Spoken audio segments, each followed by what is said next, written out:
नमस्कार. आज आपण बघणार आहोत पॅराथायरॉइड ग्लँड्स.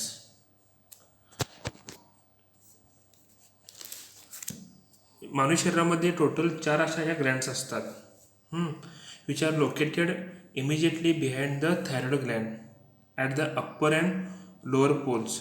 जर आपण या डायग्राममध्ये बघितलं तर थायरॉइड ग्लँडच्या अप्पर अँड लोअर पोलला अशा प्रत्येकी एक अशा दोन्ही साईडला मिळून 4 अशा या पॅराथायरॉइड ग्लँड्स असतात. ह्यांची 6 मिलीमीटर लांबी, 3 मिलीमीटर रुंदी आणि 2 मिलीमीटर जाडी इतकी याची छोटासा आकार असतो. आणि it is dark brown in colour. जर आपण यामध्ये सेल्स बघितल्या तर यामध्ये चिप सेल्स अँड ऑक्झिपिल सेल्स अशा 2 प्रकारच्या यामध्ये सेल्स असतात. त्यामध्ये चिप सेल जे असतात ते हार्मोनचं सिक्रेशन करतात. तर ऑक्झिपिल सेलचं काम काय हे एवढं माहीत नाही आहे, पण असं समजलं जातं की जे ऑक्झिपिल सेल्स असतात they are the degeneration of the chief cells. आता पुढचा पॉईंट येतो पॅराथ हार्मोन, जो काय मुख्य सिक्रेशन असतं ह्या ग्लँड्सद्वारे त्याची आपण माहिती घेऊया. याचं synthesis. Parathormone is secreted by the chief cells of the parathyroid glands. ह्याचा हाफलाईफ पिरियड असतो 10 मिनिटं. आता इथून पुढे आपण पॅराथायरॉमोन असं न म्हणता आपण PTH असं म्हणूया शॉर्ट फॉर्ममध्ये. तर 60 ते 70% PTH is degraded by Kupffer cells of the liver by means of proteolysis. त्यांचं जे राहिलेलं जे असतं 20 ते 30% it occurs in kidneys and to lesser extent in other organs. आता त्याचं सिंथेसिस कसं होतं तर PTH is synthesised from the precursor called प्रीप्रो-PTH. जे काय एंडोप्लाझमिक रेटिक्युलम असतं in chief cell they secrete प्रीप्रो-PTH. There it converted into a pro-hormone called pro-PTH. And this pro-PTH enters in the Golgi apparatus where it is converted into PTH, parathormone. ह्याची action ही मुख्यतः 2 घटकांवर असते. एक म्हणजे calcium आणि दुसरं फॉस्फेट. त्यापैकी पहिलं म्हणजे calcium level. It maintains the blood calcium level within the critical range of 9 to 11 milligram per decilitre. म्हणजे 9 ते 11 मिलीग्रॅम ह्या इतक्या छोट्याशा रेंजमध्ये कॅल्शियम लेवल मेंटेन ठेवण्याचं काम ह्या PTH हार्मोनद्वारे केलं जातं. तर हे काम मुख्यतः 2-3 प्रकारे होतं.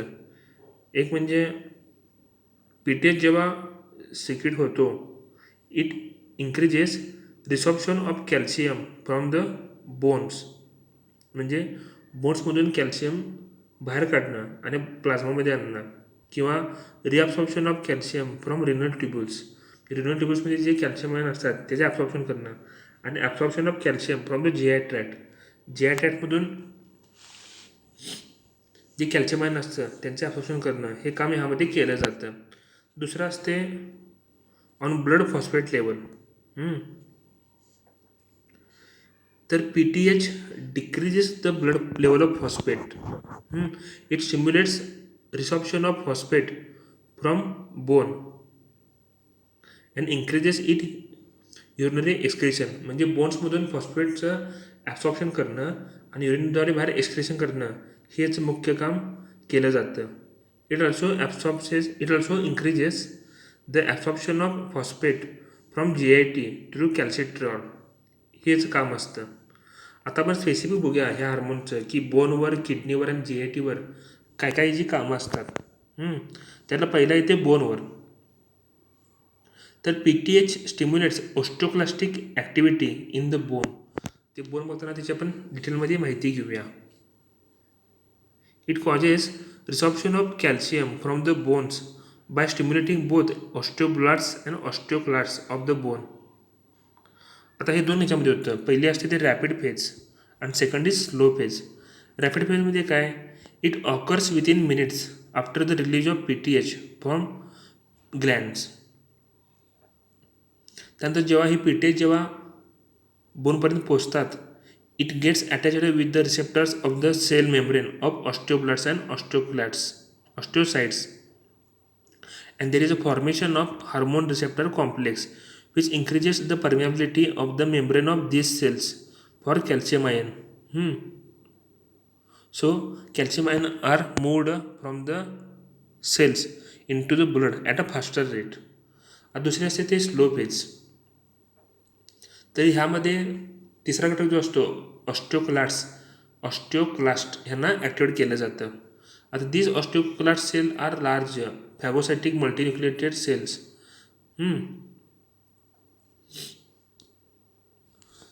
जेव्हा PTHवर ते ॲक्टिवेट केले जातात, some proteolytic enzymes are released from the lysosome of this cells. त्यानंतर आणखी काही ॲसिड्स, सायट्रिक ॲसिड किंवा लॅक्टिक ॲसिड हे सुद्धा रिलीज केले जातात. हे काय करतात, they digest and dissolve the organic matrix of the bone, releasing the calcium ions. So the calcium ions slowly move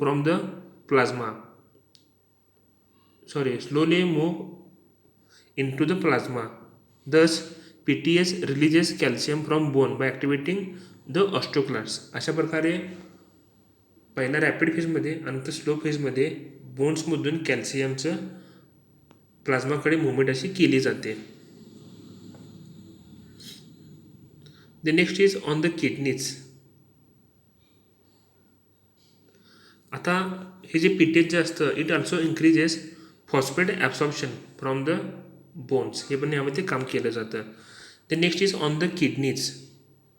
तर किडनीमध्ये काय होतं, तर जवळजवळ 98 ते 90% कॅल्शियम हे ग्लोमेरुलामधून फिल्टर केलं जातं. आणि जे फिल्ट्रेशन असतं they all is reabsorbed in renal tubules. त्यापैकी 60% जे असतं it is absorbed in proximal convoluted tubules and the rest is in ascending limb and distal convoluted tubules. तर PTHमध्ये काय होतं, मुख्यतः हे जे रिअब्सॉर्प्शन जे असतं कॅल्शियमचं from renal tubule along with magnesium ions and hydrogen ions हे वाढवलं जातं. त्यापैकी मुख्य जर बघितलं तर distal convoluted tubule and proximal part of collecting duct ह्यामधून कॅल्शियम आयन हे ॲब्सॉर्प्शन केलं जातं. आता phosphaturic action is the effect of PTH by which the influence of the phosphate excretion through urine. आता 85 ते 90% फॉस्फेट हे ग्लोमेरुलमधून फिल्टर केलं जातं आणि ते ॲब्सॉर्प्शन केलं जातं फ्रॉम प्रॉक्झिमल कॉन्व्होल्युटेड ट्युबल्स. आता हे जे ॲब्सॉर्प्शन असतं it is inhibited by the PTH hormone. So there is a more amount of excretion of phosphate through the kidneys. आणखी काम असतं PTHचं, ते म्हणजे फॉर्मेशन ऑफ 1/25 डायहायड्रॉक्सी कोलेकॅल्सिफेरॉल म्हणजेच ऑर कॅल्सिट्रिऑल. तर PTH increases the formation of this calcitriol which is the activated form of vitamin D. The next is on GIT. PTH increases the absorption of calcium from the GIT directly. It also increases formation of calcitriol in the kidneys. The vitamin in turn increases the absorption of calcium as well as phosphate from GI tract. त्यामुळे काय होतं, हे जे vitamin D असतं, activity vitamin D, it is very essential for the absorption of calcium from GI tract. आणि PTH हे महत्त्वपूर्ण असतं for the formation of activated vitamin D. आता पुढचं बघूया ॲक्टिव्हेशन ऑफ व्हिटॅमिन D. आता मग बघितलं आपण vitamin D is very essential for the absorption of calcium from GIT. पण हे व्हिटॅमिन डी हे स्वतःच ॲक्टिव्ह फॉर्ममध्ये कधीही नसतं. तर vitamin D has to be converted into 125 dihydroxy cholecalciferol in the liver and kidney by various reaction. आणि जेव्हा हे कन्वर्जन होतं सो ते म्हणजे ॲक्टिव्ह व्हिटॅमिन डी असतं 125 डायहायड्रोक्सी कोलेकॅल्सिफेरॉल. तरी कसं होतं,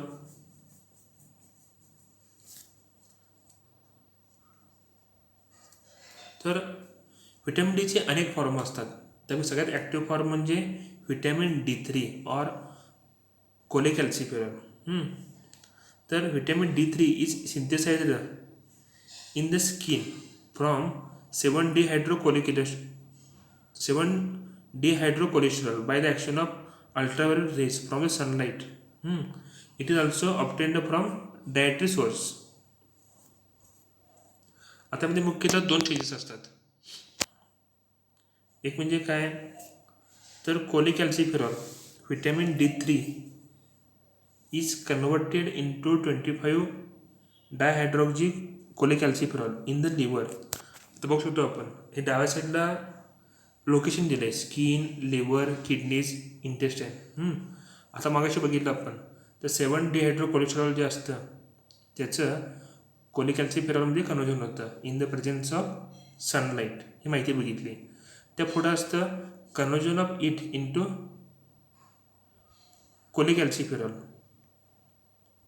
conversion of it into 25 hydroxy cholecalciferol. It takes place in the liver. But this process is limited and is inhibited by 25 hydroxy cholecalciferol itself by feedback mechanism. हे मुख्यतः 2 घटक म्हणजे हे मुख्यतः 2 कारणासाठी असतं. एक म्हणजे regulation of the amount of active vitamin D, म्हणजे व्हिटॅमिन डी जे असतं ॲक्टिव्ह फॉर्ममध्ये त्याचं एक रेग्युलेशन व्हावं त्यासाठी, आणि storage of vitamin D for months together. जर समजा व्हिटॅमिन D3 हे सर्वचे सर्व समजा जर 25 हायड्रोक्सी कोलेकॅल्सिफेरॉलमध्ये कन्वर्जन झालं तर त्याचा कालावधी असतो 2 ते 5 दिवस. पण vitamin D3 can be stored in liver for several months. तर त्याचं स्टोरेज होण्यासाठी ही रचना केलेली आहे. The next is second step. ह्यामध्ये 25 hydroxy cholecalciferol is converted into 1/25 dihydroxy cholecalciferol or calcitriol in kidney, and it is the active form of vitamin D3, and this step needs the presence of PTH. आता ह्यामध्ये कॅल्शियमचा role असतो. तो म्हणजे काय असतो, तर when blood calcium level increases, जेव्हा रक्तामध्ये कॅल्शियम लेवल ही वाढते, it inhibits the formation of calcitriol. पहिला काय होतं, जो कॅल्शियम आयन वाढतो ब्लडमधील तेव्हा it directly suppresses the conversion of 25 hydroxy cholecalcitrol into 125 dihydroxy cholecalciferol. This effect is very mild. आणि काय होतं, कॅल्शियम लेवल जेव्हा वाढले तेव्हा PTHची लेवल ही सिक्रेशनने कमी केलं जातं, which suppresses conversion of 25 hydroxy cholecalciferol into 125 dihydroxy cholecalciferol. तर अशा प्रकारे कॅल्शियम आयनच्याद्वारे PTH सिंथेसिस हे कमी केलं जातं आणि ते कन्वर्जन कमी केलं जातं 25चं 125मध्ये. 125चं प्रमाण कमी झालं तर पुन्हा कॅल्शियम आयनचं इंटेस्टाईनमध्ये ॲब्सॉर्प्शन हे कमी होणार. आणि यामुळे काय होतं, जी काही कॅल्शियम लेवल जी वाढलेली असते ब्लडमधील ती पुन्हा नॉर्मलला रिस्टोर केली जाते. बरोबर आहे. जर समजा कॅल्शियम लेवल वाढली ब्लडमधील तर 25चं 125मध्ये कन्वर्जन हे कमी होणार. तसंच काय होणार, PTचं सिक्रेशन पण कमी होणार. ह्या दोन्हीमुळे काय होणार, तर आणखी हे सर झालं तर आणखी कॅल्शियमचं जे ॲब्सॉर्प्शन असतं बोन्समधून ते कमी होणार. त्यामुळे काय होणार की ब्लडमधील जी नॉर्मल जी कॅल्शियम लेवल असते ती नॉर्मलला आणली जाईल, पुन्हा आणखी ॲब्सॉर्प्शन कमी केल्यामुळं. अशा प्रकारे हे कंट्रोल केलं जातं. आता हे जे असतं end product 1/25 dihydroxy cholecalciferol product, ह्याची ॲक्शन काय असते, तर it increases the absorption of calcium from the intestine by increasing the formation of calcium binding protein in intestinal epithelial cells. Calcium असंच म्हणजे त्याचं ॲब्सॉर्प्शन होऊ शकत नाही. There may be presence of some protein and this protein acts as a carrier protein for facilitated diffusion by which the calcium ions are transported. आता हे जे protein असतं ते काही आठवडे राहतं, त्यामुळे काय होतं खूप काही काळ एकदा समजा 125 कॅल्शियम ॲब्सॉर्प्शन झालं तरी पण त्या प्रोटीनचं काम होत नाही. It remains in blood for several weeks. So there is a prolonged effect of calcium absorption. It also increases the synthesis of calcium induced ATPase in the intestinal epithelium. It increases the synthesis of alkaline phosphatase in intestinal epithelium, and it increases the absorption of phosphate from intestine along with calcium. The next point is regulation of PTH secretion. It occurs at both level. One is blood level of calcium. तर PTH secretion is inversely proportional to blood calcium level. लक्षात घ्या, PTH secretion is inversely proportional to blood calcium level. म्हणजे जेव्हा calcium level वाढणार ते PTH secretion कमी होणार, आणि जेव्हा कॅल्शियम लेवल जेव्हा कमी होणार तेव्हा PTH secretion वाढणार. तर अशा कोणत्या कंडिशन्स असतात की त्यामध्ये PTH सिक्रेशन डिक्रीज केलं जातं. एक म्हणजे excess quantities of calcium in the diet, बरोबर आहे, increase the vitamin D in the diet, और increase the resorption of calcium from the bone.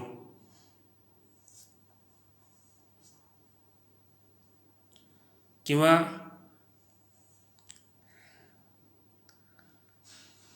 Rickets, pregnancy किंवा लॅक्टेशन ह्या घटकामध्ये कसं होतं कॅल्शियम लेवल थोडीशी कमी केली जाते. त्यावेळी काय केलं जातं तर PTH सिक्रेशन हे वाढवलं जातं. आणि second point is blood level of phosphate. तर ह्याच्यामध्ये it is directly proportional to blood phosphate level. त्यामुळे काय whenever the blood level of phosphate increases it combines with ionised calcium to form calcium hydrogen phosphate. This decreases ionized calcium level in the blood. It stimulates PTH secretion. जेव्हा फॉस्फेटची level वाढते it combines with calcium, आणि calcium कमी झालं की काय होणार PTH secretion वाढणार. ते नेक्स्ट इज ॲप्लाइड फिजिओलॉजी.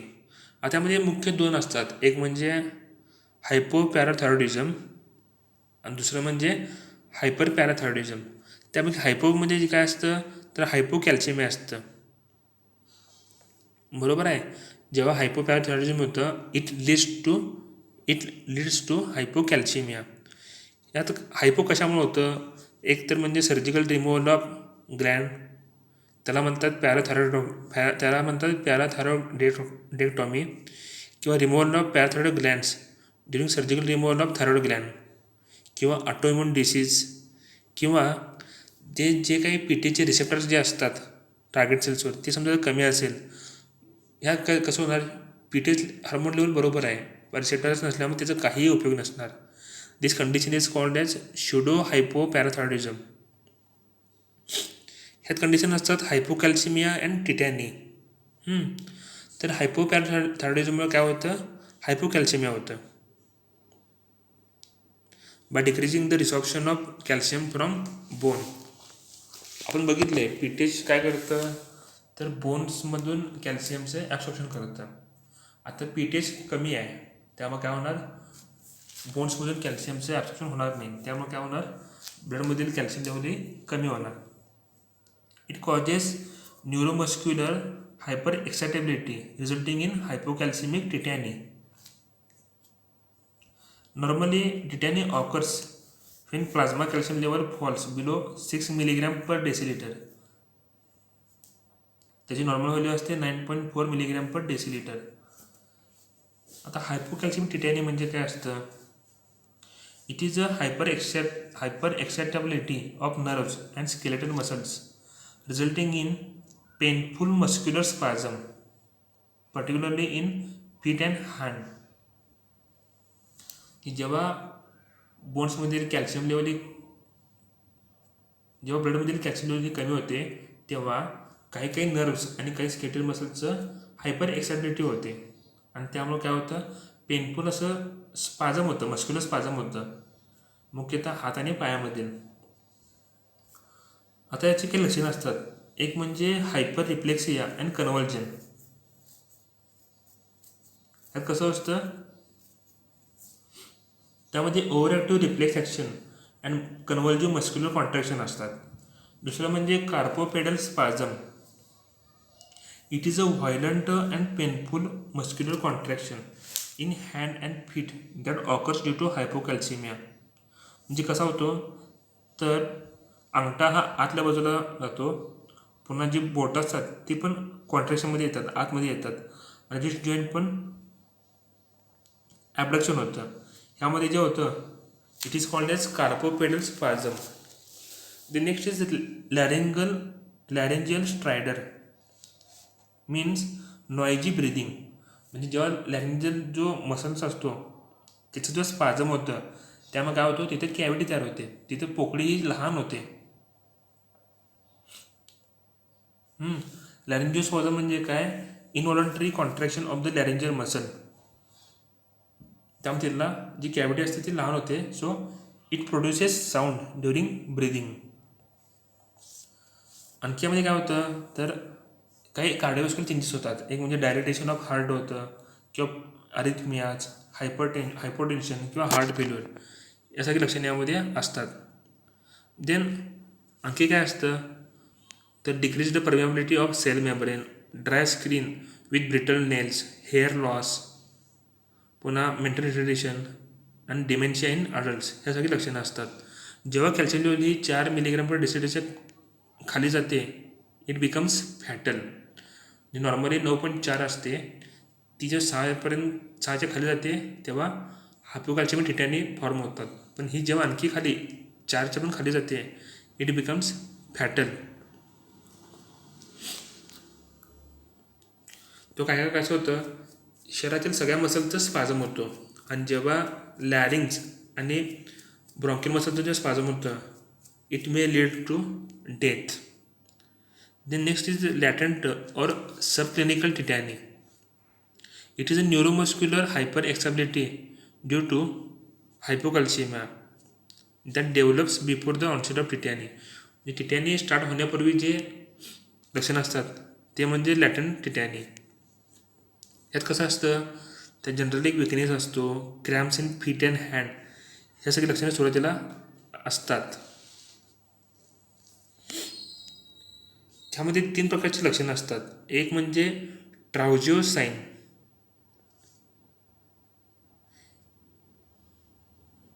आपण समजा जर आर्मला समजा जर बीपीचा कप बांधला आणि तिथे सिस्टोलिक प्रेशरचे समजा जर 20 मिलीमीटर एच आपण जास्त त्या समजा प्रेशर ठेवलं, it causes spasm of the hand that is developed after 3 minutes of arresting the blood flow to lower arm and hand. It is called as Trousseau sign. म्हणजे आपण समजा आर्मला समजा कप बांधला, प्रेशर हे त्याच्या 20 मिलीमीटर जे त्याचं सिस्टोलिक प्रेशर जे असतं त्यापेक्षा जास्त ठेवलं 20 मिलीमीटरनं, तर काय होतं, 3 मिनटानंतर ब्लड फ्लो हा पूर्णपणे अरेस्ट केला जातो लोअर आर्मला. ते लक्षण म्हणजे ट्राउझर साईन. आणखी एक असतं चोस्टेक्स साईन. यात काय असतं, तर there is a twitch of the facial muscle caused by a gentle tap over the facial nerve in front of the ear. इयरच्या समोर एक फेशियल नर्व असते, त्याला आपण जर टॅप केलं थोडं सावकाश, तर twitch of the facial muscle. It is due to the hyper irritability of the facial nerve. आणि तिसरं असतं ते अर्ब साईन. ह्यात काय असतं, आपण समजा थोडंसं जरी इलेक्ट्रिक स्टिम्युलस दिला त्या पेशंटला तरी पण there is a hyper excitability of the skeletal muscle. ही ती लक्षणं असतात, त्यावरून कळतं की त्या पेशंटमध्ये कॅल्शियमची कमी आहे. द नेक्स्ट इज हायपर पॅराथायरॉइडिझम और हायपर कॅल्शिमिया. त्याचे मुख्यतः 2 प्रकार असतात. एक म्हणजे प्रायमरी, जर समजा त्या ग्लँडवर काही ट्यूमर असेल तर त्यामुळं हायपर पॅराथायरॉइडिझम होतं. की दुसरं म्हणजे physiological compensatory hypotrophy of gland in response to hypocalcemia. म्हणजे समजा हायपोकॅल्शिमिया आहे आणि त्याला मॅनेज करता करता फिजिओलॉजिकली ग्लॅन्डची वाढ होणार. हे समजा क्रॉनिक रिनल फेल्युअर किंवा विटॅमिन डी डेफिशियन्सी किंवा रिकेट्स या 3 कंडिशनमध्ये कसं होतं की नॅचरलीच कॅल्शियमची कमतरता असते. आणि हे कॅल्शियम कमतरता भरून काढण्यासाठी ही पॅराथायरॉइड ग्लँड ही भरपूर प्रमाणात काम करते आणि त्यामुळं देर इज अ हायपर पॅराथायरॉइडिझम होतो. Next is tertiary hyper parathyroidism. Means hyperplasia म्हणजे abnormal increase in the number of cells of all the parathyroid glands that develop due to chronic secondary hyperparathyroidism is called tertiary.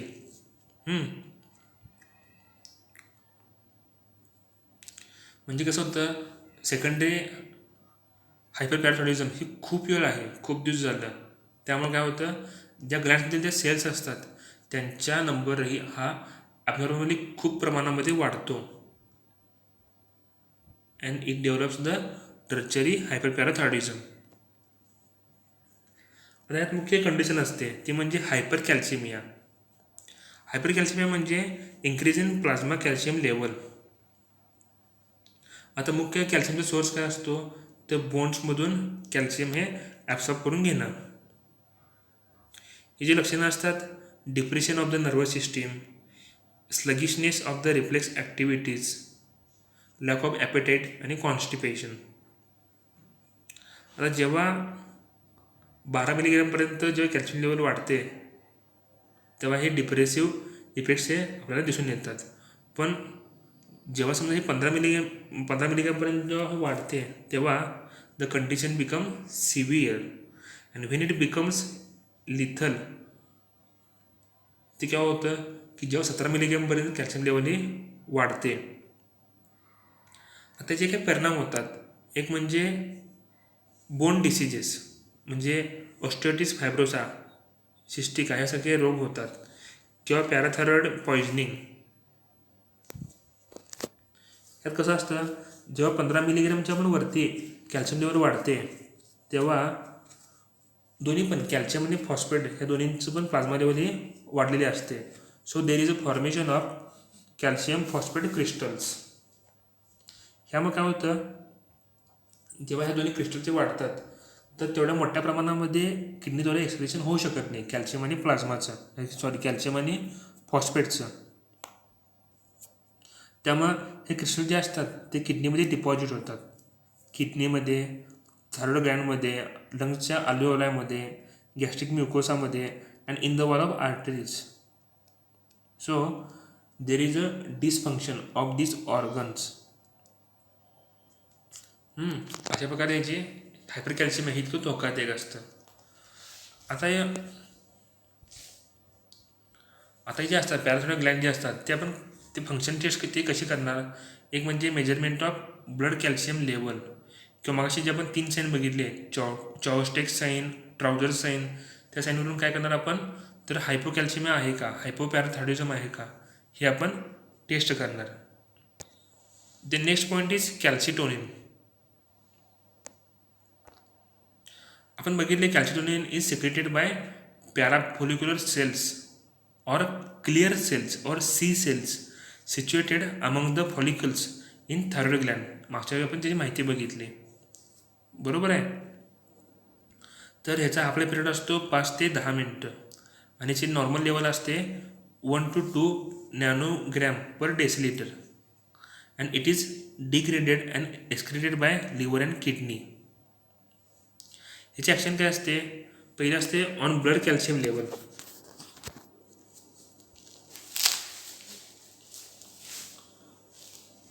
तर calcitonin ही it decreases the blood calcium level and thereby counteracts पॅराथॉर्मोन.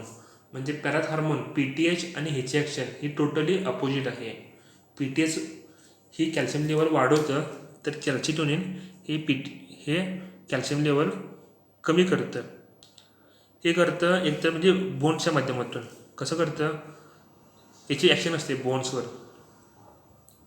बोन्सवर, किडनीवर आणि इंटेस्टाईनवर. आता बोन्सवर जेव्हा काम करतं, it stimulates osteoblastic activity and facilitates deposition of calcium on bones. जेव्हा ते ऑस्टिओब्लास्टला ॲक्टिवेट केलं जातं, it causes deposition of calcium on bones. आणि त्याचवेळी there is a separation of osteoclasts and inhibits the resorption of the calcium from bone.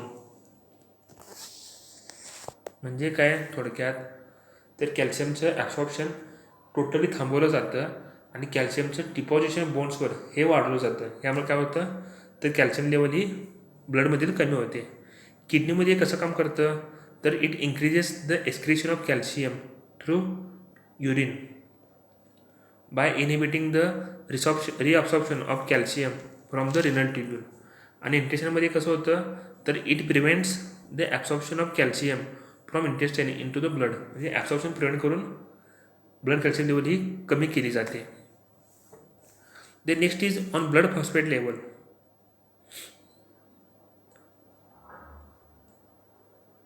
तर आता मागशी बघितलं आपण PTच्या बाबतीत, तर PTच्या बाबतीत हे अपोजिट काम करतं. पण जेव्हा फॉस्फेटचा विचार होतो, तर हे PTH सारखंच काम करतं. So it decreases the blood level of phosphate.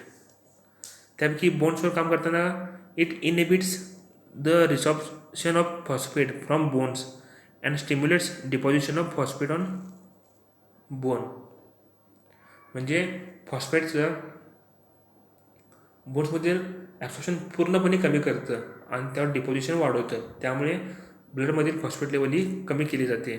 आणि जेव्हा किडनीवर काम करतं, it increases the excretion of phosphate through urine by inhibiting absorption from the tubules. आता पुढचा पॉईंट आहे रेग्युलेशन ऑफ कॅल्शियम सिक्रेशन.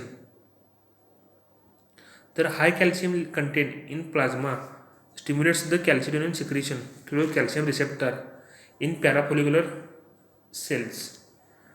आता पॅराफोलिक्युलर सेल्समध्ये काही रिसेप्टर असतात कॅल्शियमचे, त्या माध्यमातून त्याची लेवल ही मेंटेन केली जाते. Next is calcium. याचं महत्त्व काय काय असतं कॅल्शियमचं? इम्पॉर्टन्स जे असतात की हे तिचे आपण इम्पॉर्टन्स बघूया. एक म्हणजे बोन अँड टीथ फॉर्मेशन, पुन्हा न्यूरोनल ॲक्टिव्हिटीमध्ये असतं किंवा स्केलेटल मसल ॲक्टिव्हिटीमध्ये काम करतं किंवा कार्डियक ॲक्टिव्हिटी किंवा स्मूथ मसल ॲक्टिव्हिटी, आणखी secretary activity of the glands, आणखी सेल डिव्हिजन अँड ग्रोथ आणि कोऑग्युलेशन ऑफ ब्लड इतक्या साऱ्या घटकामध्ये हे काम करत असतं. हिची नॉर्मल व्हॅल्यू असते 1100 gram. 1100 gram is a normal value in healthy young adult. आणि टोटली 1.5% वजन हे आपल्या शरीरामध्ये कॅल्शियमचं असतं. त्यापैकी 99.5% कॅल्शियम हे बोन्स आणि टीथमध्ये असतं. राहिलेलं 0.5% हे प्लाझ्मामध्ये असतं. नॉर्मल कॅल्शियम लेवल हे असते ब्लडमधील 9 to 11 मिलीग्रॅम पर डेसिलिटर. आता कॅल्शियमचे टाईप्स असतात. कॅल्शियम इन प्लाझ्मा पहिला टाईप, ते 3 फॉर्ममध्ये असतं. एक म्हणजे आयोनाइज्ड और डिफ्युजिबल कॅल्शियम, दुसरं म्हणजे नॉन आयोनाइज्ड और नॉन डिफ्युजिबल कॅल्शियम, आणि तिसरं असतं ते कॅल्शियम बाउंड टू अल्ब्युमिन. तर पहिलं जे असतं diffusible calcium, it is freely found in plasma, आणि जो 50% कॅल्शियम हे ह्या फॉर्ममध्ये असतं. हे मुख्यतः neuronal activity, muscle contraction, cardiac activity, secretion of the glands, blood coagulation ह्यासारख्या कामासाठी हे कॅल्शियम हे वापरलं जातं. त्यानंतर 8 ते 10% जे कॅल्शियम असतं it is present in non ionic form such as calcium bicarbonate. आणि जे राहिलेलं जे असतं 40 ते 42% it is found in plasma protein particularly albumin. The next is bones. आता बोन्सवर जे असतं ते पण 2 फॉर्ममध्ये असतं. एक म्हणजे रॅपिडली एक्सचेंजेबल कॅल्शियम, ही खूपच कमी प्रमाणामध्ये असतं. It is often called as exchangeable calcium. याचं मुख्य काम काय असतं तर जी काही कॅल्शियम लेवल असते ब्लडमधील ते मेंटेन ठेवणं हे याचं काम असतं. It is maintained by rapidly exchangeable calcium. म्हणजे जेव्हा समजा कॅल्शियम लेवल ब्लडमध्ये कमी होईल लगेच हे रॅपिडली असतं ते घेतलं जातं. बरोबर आहे, अशा प्रकारे मेंटेन केलं जातं. The second is slowly exchangeable calcium. It is also called as stable calcium. It helps in bone remodelling. आता बोन रिमॉडेलिंग म्हणजे काय ते डिटेलमध्ये आपण पुढे बघणार आहोत. आता पुढचा ते सोर्स, तर कॅल्शियम आपलं कसं मिळतं तर होल मिल्कमध्ये 10% असतं. पुन्हा लो फॅट मिल्कमध्ये त्यामधून आपण 18% घेतो. चीजमधून 27%. अदर जे डेअरी प्रोडक्ट्स असतात त्यामधून 17%. व्हेजिटेबल्समधून 60%. आणि other substances such as meat, egg, grains, sugar, coffee, tea, chocolate यामधून 21% असं असतं. आणखी असं ते बोन्समध्ये असतं. तर बोन्समधून रिअब्सॉर्प्शन करून त्यामधून सुद्धा कॅल्शियम हे घेतलं जातं. ह्याची डेली रिक्वायरमेंट असते 1 ते 3 वर्षापर्यंत 500 मिलीग्रॅम, 4 ते 8 वर्षापर्यंत 800 मिलीग्रॅम, 9 ते 18 वर्ष 1300, 19 ते 50 वर्ष 1000 मिलीग्रॅम आणि 51 वर्षानंतर 1200 मिलीग्रॅम. आणि तर समजा प्रेग्नंट लेडीजमध्ये किंवा लॅक्टेटिंग मदर जे असतात त्यामध्ये 1300 मिलीग्रॅम इतकी याची डेली गरज असते. आता पुढचा पॉईंट आहे ॲब्सॉर्प्शन ऑफ कॅल्शियम. तर GI ट्रॅक्टमधून ह्याचं ॲब्सॉर्प्शन हे ब्लडमध्ये केलं जातं आणि तिथून ते वेगवेगळ्या पार्टपर्यंत पोचवलं जातं. आता हे कधी ठरतं जेव्हा कॅल्शियम लेवल हे पहिलं बघितलं जाते ब्लडमध्ये किती आहे आणि त्यानंतर हे ॲब्सॉर्प्शन हे केलं जातं. आणखी it is also absorbed from GI tract by facilitated diffusion and vitamin D is very essential for the absorption of calcium from GI tract.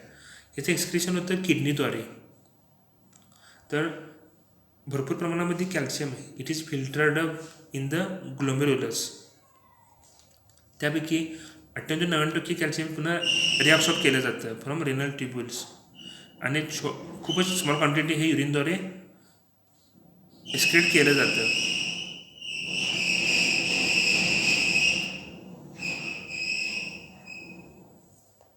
कसं असतं डिस्टल कॉर्नरी ट्युब्युल जे असतात त्यामधून कॅल्शियम ॲब्सॉर्प्शन काम हे PTHद्वारे केलं जातं.